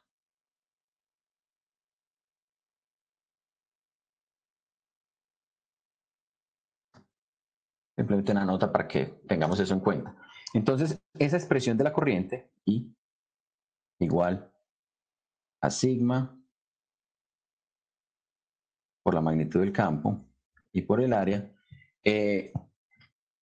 vamos a expresarla de esa manera. ¿Qué unidad va a tener sigma? Miremos las unidades de sigma. Recuerden que era E al cuadrado por N sobre M. Estas son magnitudes de E al cuadrado por N sobre la masa y por tau. Unidades de la carga, coulombios. Entonces tengo coulombio al cuadrado. Unidades de la masa, kilogramos. Unidades de la densidad de cargas, número de electrones por metro cúbico. Unidades de el tiempo entre colisiones, segundos. ¿Sí? Ahora, si nosotros nos damos cuenta, miren que esto no es otra cosa que, yo puedo coger acá yo puedo expresar estos colombios al cuadrado, teniendo en cuenta que el colombio lo puedo expresar como amperios por segundo. ¿Sí? Entonces este colombio lo voy a reemplazar por amperios por segundo. Entonces esto es amperios cuadrados por segundos cuadrados sobre kilogramos por otro segundo y sobre metro cúbico. Voy a separar, y esto todos son unidades, voy a separar esos metros y los voy a expresar de esta manera. Esto lo dejo quieto. Este segundo es al cubo porque lo estoy multiplicando a un lado y al otro.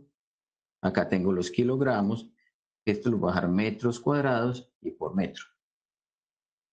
¿Para qué lo hice de esa manera? Porque a todo esto que tenemos acá le voy a dar un nombre. A eso lo voy a llamar Siemens. Con la letra S mayúscula.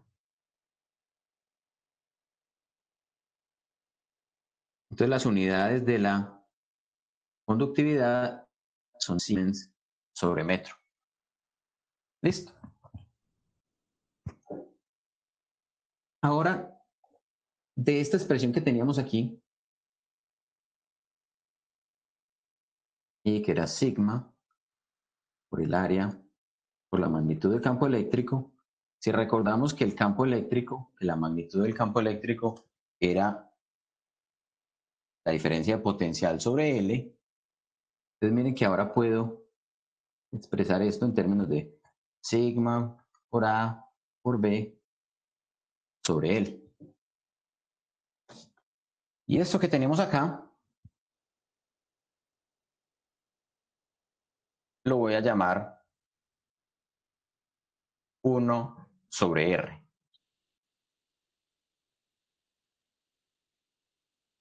Entonces les presento lo que se conoce como la ley de Ohm. ¿Sí?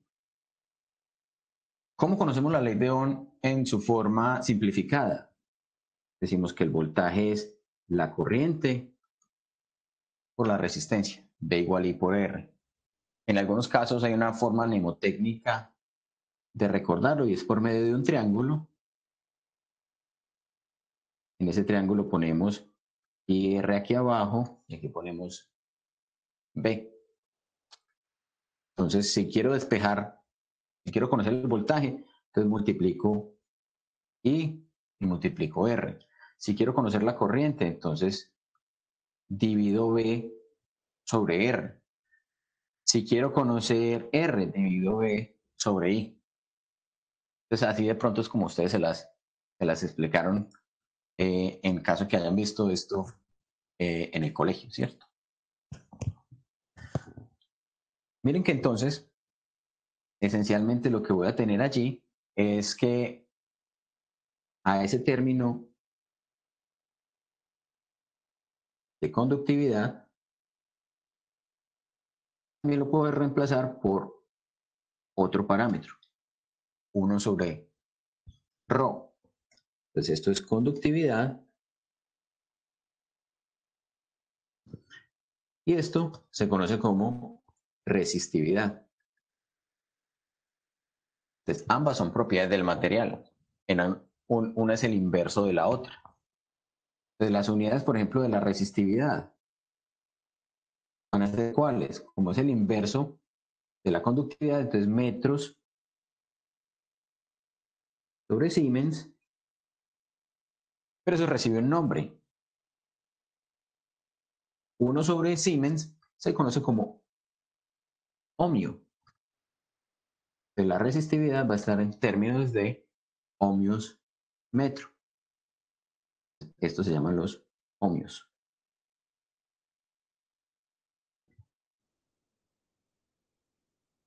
Podemos también expresar entonces esa R, ese parámetro R, ¿cierto? Acá tenemos 1 sobre R, es sigma A sobre L, de donde podemos expresar R como L sobre A sobre sigma, o lo que es lo mismo, ρ por L sobre A. R es la resistencia. Las unidades de R son los ohmios.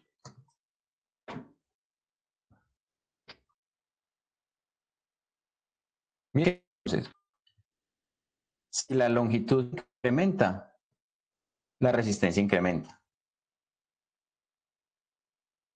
Si el área incrementa, la resistencia disminuye. Es de la misma, es una analogía similar a, por ejemplo, si tuviéramos una conducción de un flujo a través de una tubería. Entre más larga sea la tubería, pues mayor resistencia al paso del flujo. Entre mayor sea el tamaño de la tubería, menor la resistencia al paso del flujo. Pues cuando estamos hablando de resistencia, estamos hablando de esa oposición a ese paso de las cargas eléctricas, al paso de las corrientes eléctricas.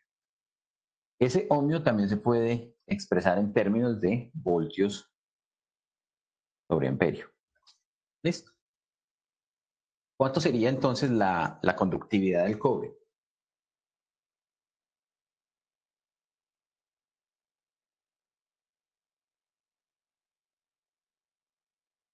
Tengamos en cuenta que esa conductividad también va a ser dependiente de la temperatura, porque si nos devolvemos nos daremos cuenta que esa conductividad salió de considerar entonces también esa velocidad de deriva que era dependiente de tau y que era afectada por la temperatura, como lo mencionamos en algún momento.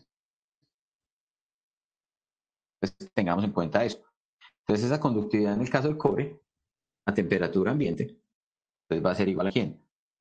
A al cuadrado por n por tau sobre la masa del electrón, y eso va a ser igual a 1,602 por 10 a la menos 19 coulombios al cuadrado por la densidad de electrones, que es de 8,41, por 10 a la 28 electrones por metro cúbico por 2,5 por 10 a la menos 14 segundos y sobre la masa del electrón, que es 9,11 por 10 a la menos 31 kilogramos.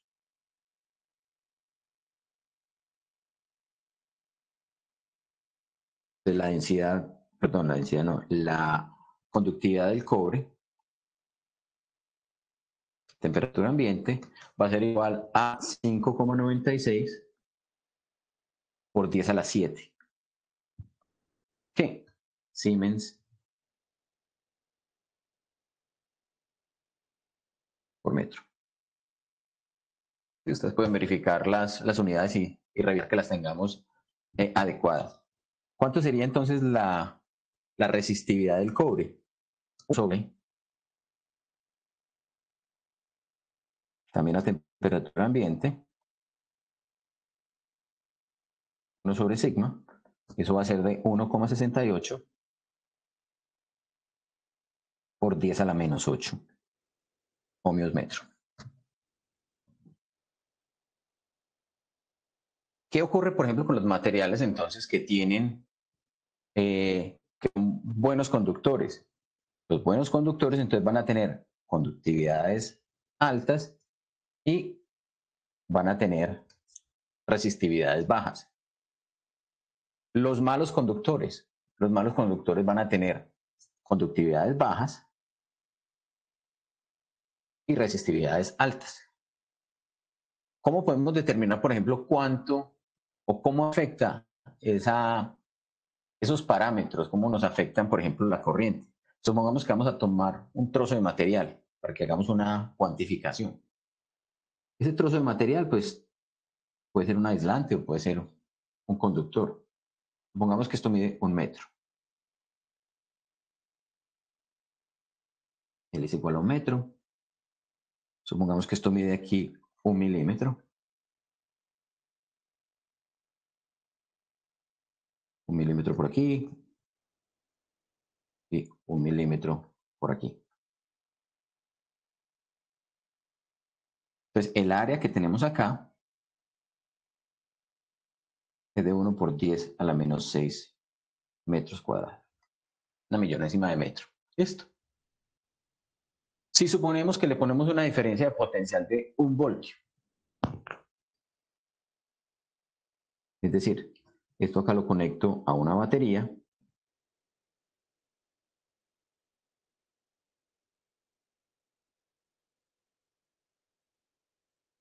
Y me da una diferencia de potencial de 1 voltio.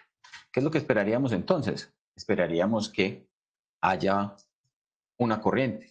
Tenemos un material que está a una distancia con una cierta característica. ¿Qué nos va a determinar entonces qué tanto o cuál es la magnitud de la corriente? La magnitud de la corriente va a depender entonces del parámetro de resistencia o de los parámetros de resistividad y conductividad de cada material. Hagamos una tablita acá, un buen conductor. Ustedes lo mencionaron, la plata, el oro, el cobre, cualquiera de estos materiales. ¿Cuánto es aproximadamente la densidad, perdón, la conductividad? Está en el orden, ¿medido en qué? En Siemens por metro. Esto está en el orden de 10 a la 8. ¿Cuánto sería la resistividad? La resistividad en ohmios metro estaría en el orden de 10 a la menos 8. ¿Cuánto sería la resistencia de ese material? Miren que la conductividad y la resistividad yo las puedo obtener directamente del material, pero la resistencia la necesito conocer ¿a partir de quién? A partir de la geometría particular de la pieza que quiero analizar. Entonces, si yo quiero conocer la resistencia, ¿qué tengo que hacer? Tengo que multiplicar entonces la resistividad por la longitud y dividido por el área. Entonces tenemos la longitud, dijimos que era 1 metro. El área, 10 a la menos 6.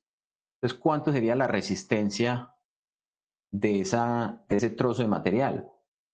Si fuera un buen conductor, estaríamos hablando del orden de 10 a la menos 2 ohmios. Entonces, es el orden de magnitud que vamos a tener. Ahora, un buen aislante. Un buen aislante, por ejemplo, el vidrio. El vidrio, dependiendo del tipo de vidrio, puede estar entre 10 a la menos 12 a 10 a la menos 16 Siemens por metro en cuanto a conductividad.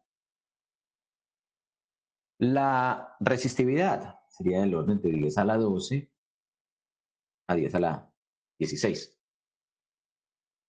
La resistencia. Entonces, si consideramos un valor intermedio, esa resistencia, entonces me apagó.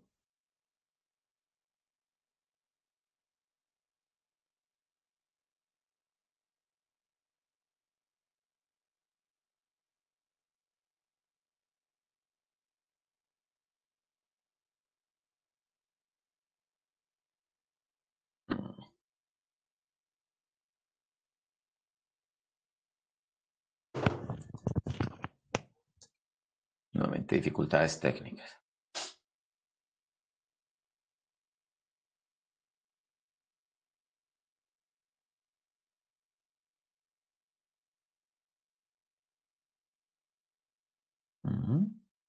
Ahora sí. Ya volver a coger. Listo. La resistencia va a estar del orden de 10 a la 20 ohmios. Listo. Y por último, Juan, hola. qué pena, una pregunta. Dándole, si se le puede dar un sentido físico a la resistencia, esta sería como eh, los choques que tienen los electrones con los átomos. Mientras más choques tenga, más resistencia tiene. O cómo se le puede atribuir un sentido físico. Es directamente proporcional a la cantidad de colisiones que vas a experimentar, exactamente. Pero no solamente depende de eso, también depende de qué tantos portadores de carga, pero inversamente proporcional. Entre menos portadores de cargas, vas a tener menos capacidad de desplazar corriente eléctrica. ¿Listo? Entonces, por Juan, ejemplo, una pregunta ahí. sí, Una pregunta continúa. ahí. Yo tenía entendido que o sea, las coaliciones, cuando te refieres con átomos, ¿te refieres a los defectos que tiene la estructura cristalina del metal o a el átomo como tal? O a qué te refieres ahí? Cuando me refiero a las colisiones es, en el caso de la conducción eléctrica, nosotros lo que queremos es que un portador de cargas pueda desplazarse de un punto a otro sobre el conductor. Entonces, para poderlo hacer, él tiene que sortear, digamos, todos los obstáculos que se va a encontrar en el camino. No es un camino que va a ser libre. No es como si estuviera en el vacío que simplemente se mueve de un punto al otro. No, sino que en la trayectoria para ir del punto A al punto B, ese electrón va a encontrarse con las nubes electrónicas de cada uno de los átomos que forman ese material. Y como son electrones con electrones, se van a repeler entre sí. Entonces, a eso es lo que llamamos colisiones, a ese acercamiento, porque el electrón viene a una velocidad altísima, pero esa velocidad tiene que cambiar de dirección repentinamente cuando se acerca hasta cierto punto, ¿cierto? Entonces, de alguna manera, al irse acercando, él se puede ir frenando y tiene que cambiar, y tiene que ser repelido, digamos, por esta nube de electrones que aparece aquí. Entonces cambia su dirección, pero va a pasar lo mismo acá. Cambia su dirección y así se va a ir hasta que logre llegar al otro lado. ¿Listo? Es esencialmente eso a lo que me refería con las colisiones. Entonces, cuando hablábamos de colisiones, lo expresamos en términos del tiempo entre una colisión y otra. Ese tiempo entre colisiones es muy pequeñito. Y si es más alta la temperatura, pues entonces ese tiempo se hace aún más pequeñito. Y cuando eso ocurre, entonces lo que estoy es afectando finalmente la resistencia del material.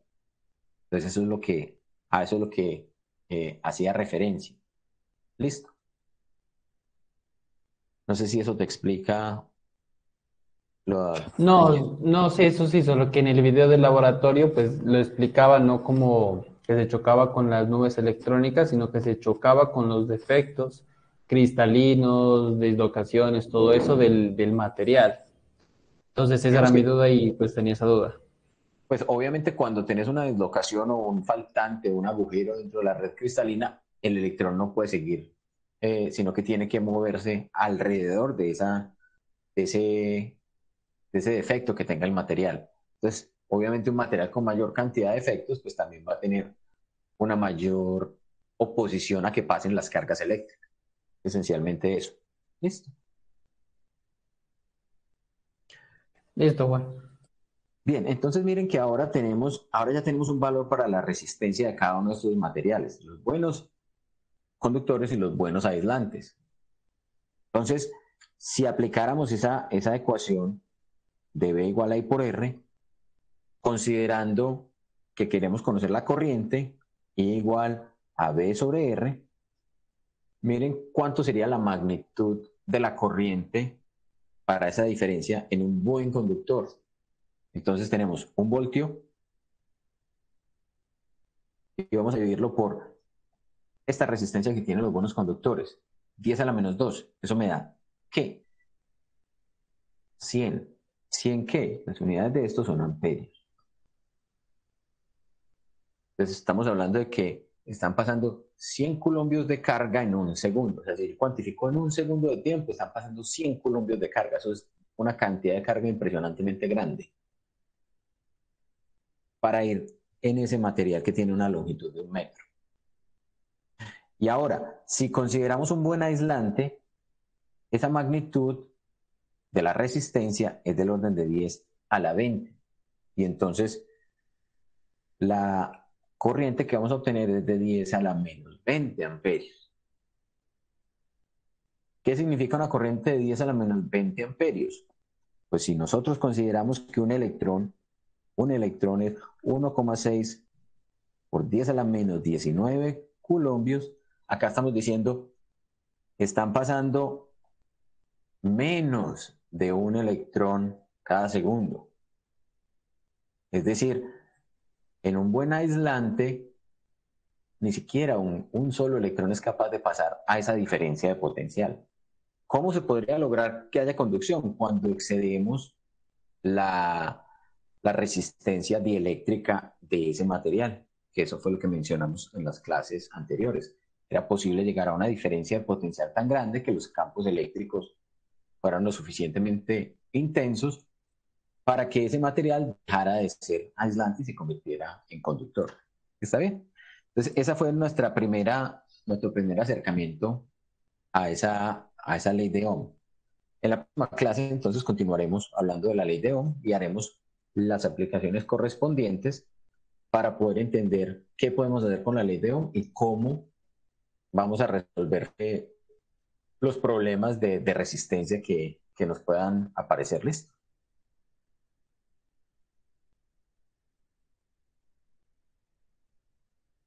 Juan, ¿de qué material está hecho un resistor típico?